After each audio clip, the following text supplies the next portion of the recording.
महाराष्ट्र में Covid case कम होने के साथ ही उद्धव सरकार अब मौजूदा प्रतिबंधों को कम करने पर विचार कर रही है। सूत्रों के अनुसार महाराष्ट्र में चरणबद्ध तरीके से प्रतिबंधों को हटाने पर चर्चा चल रही है। अगर सब प्लान के मुताबिक हुआ तो 1 जून से यहां अनलॉक प्रक्रिया शुरू हो सकती है। हालांकि पिछली बार के सबक लेते हुए सरकार फूंक कर कदम रख रही है। ऐसे में अनलॉक को लेकर तस्वीर पूरी तरह से साफ नहीं है। फिर भी अनलॉक के पक्ष में कई ऐसी बातें हैं जो इन्हें जल्दी ही साकार कर सकती हैं। मुंबई में पिछले कई दिनों से नए केस 1,500 से भी कम आ रहे हैं। रिकवरी रेट भी 93% हो गई है। ऐसे में माना जा रहा है कि मुंबई से कोरोना संकट के बाद बादल छट गए हैं। इससे लोगों की उम्मीद बढ़ गई है कि संभवतः राज्य सरकार 1 जून के बाद लॉकडाउन हटाने से संबंधित कोई फैसला ले सकती है।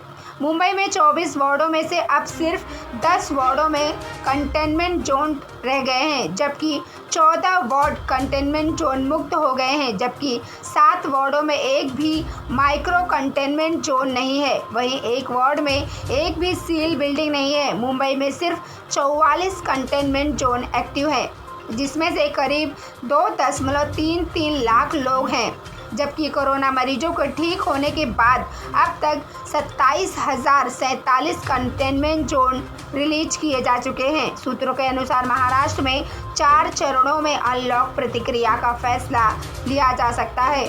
पहले और दूसरे चरणों में दुकानों पर निर्णय लिया जा सकता है। मानसून के चलते सरकार इन्हें लेकर गंभीर है। माना जा रहा है कि मेंटेनेंस और मानसून से संबंधित दुकानों को खोलने की अनुमति दी जा सकती है। यह भी कहा जा रहा है कि महाराष्ट्र में इन दुकानों के खुलने के समय को भी बढ़ाया जा सकता है। वर्तमान में कई दुकानों को सोमवार से शुक्रवार सुबह 7 बजे से 11 बजे के बीच ही खोलने की अनुमति है। अब ऐसी खबर है कि दुकानों का समय बढ़ाकर सुबह 9 बजे से शाम 5 बजे तक किया जा सकता है। दुकानों के अनलॉक के साथ NOPC भी तैयार किए जाएंगे ताकि संक्रमण का प्रसार फिर से न हो। तीसरे चरण में सरकार रेस्तरां, बार और वाइन शॉप को खोलने की इजाज़त दे सकती है। उनके लिए एक SOP भी होगा और साथ ही सोशल डिस्टेंसिंग को भी लागू करने के उपाय भी होंगे। रेस्तरां कितनी क्षमता तक खोले जा सकते हैं, इस पर भी फैसला लिया जाएगा। राज्य में बीते कुछ दिनों से दुकानें बंद होने की वजह से व्यापारियों को काफ़ी ज़्यादा नुकसान उठाना पड़ा है। उम्मीद जताई जा रही है कि अगले महीने सरकार दुकानों को खोलने के फैसला ले सकती है। 4 चीज़ें ठीक रही तो बाकी बचे हुए प्रतिबंधों को चौथे चरण में हटाया जा सकता है। चौथे चरण में सरकार लोकल सेवा और धार्मिक स्थलों को खोलने की मंजूरी दे सकती है। इसके अलावा जिन जिलों में लॉकडाउन या कड़े प्रतिबंध लगाए गए हैं, वहां पर हालात को देखकर फैसला लिया जाएगा। हालांकि सीएम उद्धव ठाकरे ने पिछले दिनों साफ कहा है वह अनलॉक पर फैसला लेने से पहले 10 बार सोचेंगे। दरअसल पिछली बार कोरोना नियंत्रण में आने के बाद महाराष्ट्र में अनलॉक की प्रतिक्रिया तेज हो गई थी। इसके चलते दूसरी लहर में पहले से भी ज़्यादा तेजी से संक्रमण हुआ।